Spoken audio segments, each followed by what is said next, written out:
kompetensi dasar KD 3.3, yaitu menganalisis medan magnetik, induksi magnetik, dan gaya magnetik pada berbagai produk teknologi.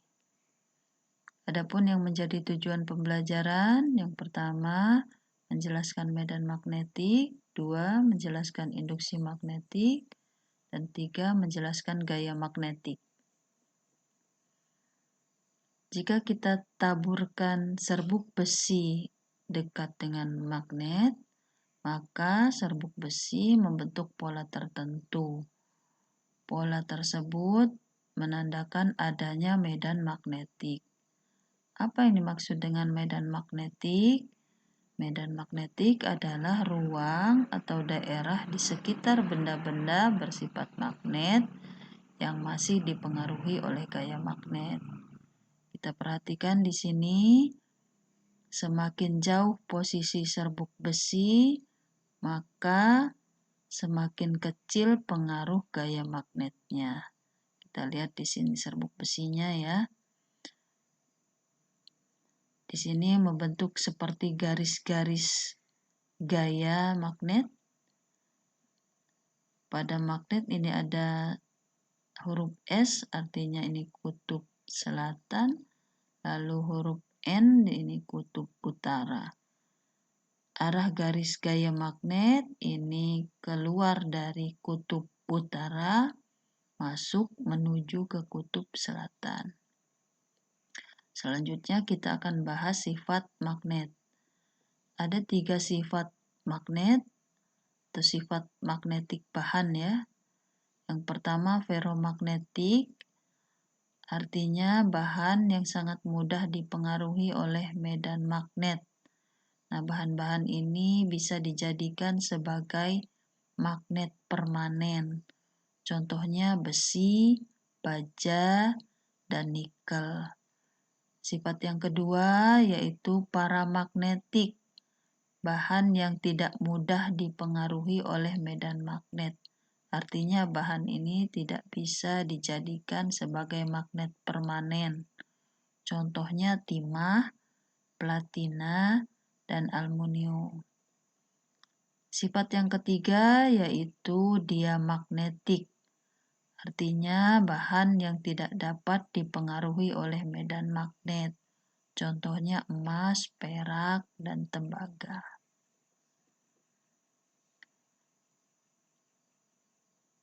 Induksi magnetik ini dipelajari atau ditemukan atau diselidiki oleh Hans Christian Ørsted, seorang fisikawan dari Denmark. Ia melakukan percobaan dengan meletakkan magnet jarum di dekat kawat yang tidak dialiri arus listrik dan juga meletakkan magnet jarum di dekat kawat yang dialiri arus listrik. Ini gambarnya seperti ini ya. Kesimpulan dari percobaan Ørsted, yang pertama, di sekitar kawat penghantar yang dialiri arus listrik terdapat atau timbul medan magnet. Kedua, arah gaya magnet yang menyimpangkan jarum kompas bergantung pada arah arus listrik yang mengalir pada kawat. Kemudian yang ketiga, besarnya medan magnet di sekitar kawat berarus listrik bergantung pada kuat arus listrik dan jaraknya terhadap kawat. Ørsted mendapatkan bahwa arah penyimpangan magnet sesuai dengan arah ibu jari tangan kanan dan arah arus listrik sesuai arah jari-jari lainnya. Kita lihat gambar di sini ya. Ibu jari menunjukkan arah medan magnet, kemudian 4 jari lainnya menunjukkan arah arus listrik. Arah medan magnet yang terdapat di sekitar kawat berarus ini digunakan sesuai dengan kaidah tangan kanan. Pada saat Hans Christian Ørsted sedang melakukan penelitian tentang hubungan antara kuat arus listrik dan magnet, beliau belum sampai pada proses perhitungan besar kuat medan listrik di sekitar kawat berarus. Nah, perhitungan secara matematisnya ini dikemukakan oleh Felix Savart dan Jean-Baptiste Biot, atau kita sebut juga dengan hukum Biot-Savart. Hukum Biot-Savart ini digunakan untuk menghitung besar kuat medan magnet pada kawat berarus listrik. Hukum Biot-Savart menyimpulkan bahwa besarnya kuat medan magnet berbanding lurus dengan kuat arus listrik. Yang kedua, berbanding lurus dengan panjang kawat. Yang ketiga, berbanding terbalik dengan kuadrat jarak antara titik P ke elemen kawat penghantar.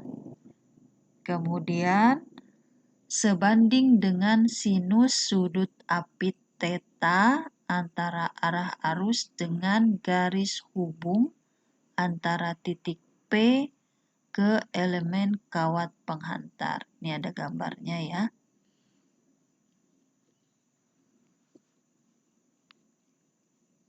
Selanjutnya, induksi magnetik pada kawat lurus berarus listrik. Ini ada gambar sebuah kawat lurus. Lalu arah arus ke kanan, ini diberi panah hitam ya. Kemudian ada sebuah titik berjarak berjarak A, titiknya titik P. Maka besar induksi magnetik pada kawat lurus berarus listrik dinyatakan dengan rumus B sama dengan mu 0 I dibagi 2 pi A. Keterangan, B-nya adalah besar induksi magnet, satuannya Tesla.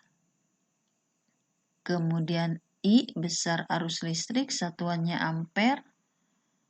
Kemudian A jarak titik ke kawat, di sini titik P ya, satuannya dalam meter. Kemudian mu 0 permeabilitas magnet, besarnya 4 pi kali 10 pangkat min 7 Weber per ampere meter. Selanjutnya, induksi magnetik pada kawat melingkar berarus listrik. Jadi kawatnya berbentuk lingkaran. Di sini ada kawat yang berwarna biru tua dan biru muda ya. Besarnya induksi magnetik pada kawat melingkar berarus listrik dinyatakan dengan rumus B sama dengan mu 0 I dibagi 2A. Jika kawatnya banyak, maka rumusnya menjadi B sama dengan mu 0 I N dibagi 2A. N besar di sini menyatakan banyaknya kawat melingkar berarus listrik. Selanjutnya, induksi magnetik pada solenoid. Ini gambar solenoidnya. Ada dua untuk menghitung besar induksi. Yang pertama, di pusat solenoid dirumuskan dengan B sama dengan mu 0 I kali N. N-nya N kecil. Atau B sama dengan mu 0 I N per L. Selanjutnya, induksi magnetik pada ujung solenoid dirumuskan dengan B sama dengan mu 0 I N kecil per 2 ya, dibagi 2, atau B sama dengan mu 0 I N besar dibagi 2L. Nah, ini selanjutnya induksi magnetik pada toroid Di gambar toroid ya, hampir sama seperti solenoid. Solenoid lurus, kalau toroid berbentuk lingkaran. Besarnya induksi magnetik pada toroid dirumuskan dengan B sama dengan mu 0 IN dibagi 2 pi A. N di sini banyaknya lilitan kawat. Lalu di sini ada A kecil. A kecil di sini adalah jari-jari toroid. Nah, di sini jari-jarinya kita lihat ada R1 dan R2. Maka A di sini adalah R1 ditambah R2 dibagi 2. Ya, jadi rata-rata dari jari-jari dalam dan jari-jari luar dari toroid. Selanjutnya, gaya magnetik atau kita kenal dengan gaya Lorentz. Gaya Lorentz adalah gaya yang terjadi pada kumparan kawat penghantar beraliran arus listrik yang berada dalam medan magnet.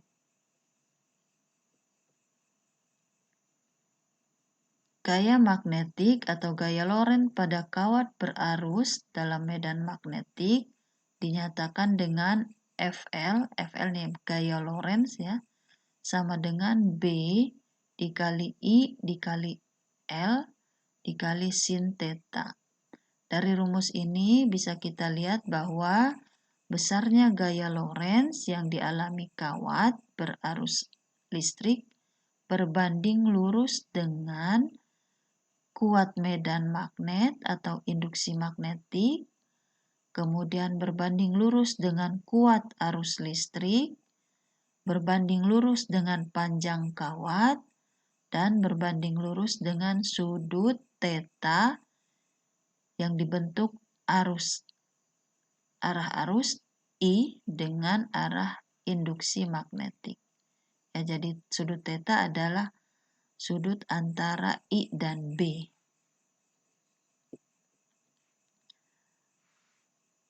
Arah gaya Lorentz dinyatakan dengan gambar seperti ini ya. Ketika kawat lurus digenggam dengan tangan kanan, maka ibu jari menunjukkan arah arus, kemudian 4 jari menunjukkan arah induksi atau gaya Lorentz ya, arah B ya, ini arah induksi magnetik. Kemudian telapak tangannya menunjukkan arah gaya Lorentz. Ya, ibu ulangi. Ibu jari menunjukkan arah arus, kemudian 4 jari yang dilipat itu menunjukkan arah induksi magnetik, lalu telapak tangan menunjukkan arah gaya Lorentz. Selanjutnya, gaya magnetik atau gaya Lorentz di antara dua kawat sejajar berarus listrik. Jika arah arusnya searah, maka akan terjadi gaya tarik-menarik. Jika arah arusnya berlawanan, maka akan terjadi gaya tolak-menolak. Besarnya gaya Lorentz dinyatakan dengan rumus FL sama dengan mu 0 I1 I2 dikali L dibagi dengan 2 pi A. A di sini jarak antara dua kawat ya. L-nya panjang kawat, I1 berarti kuat arus di kawat 1, I2 kuat arus di kawat 2. Selanjutnya, ini keterangan untuk arah cross ya, arah silang ya. Ini menunjukkan arah masuk ke dalam bidang. Kemudian arah dot atau titik ini menunjukkan arah keluar bidang. Selanjutnya, gaya persatuan panjang kawat. Jadi kadang-kadang untuk gaya Lorentz kita bisa gunakan perumusan seperti ini ya.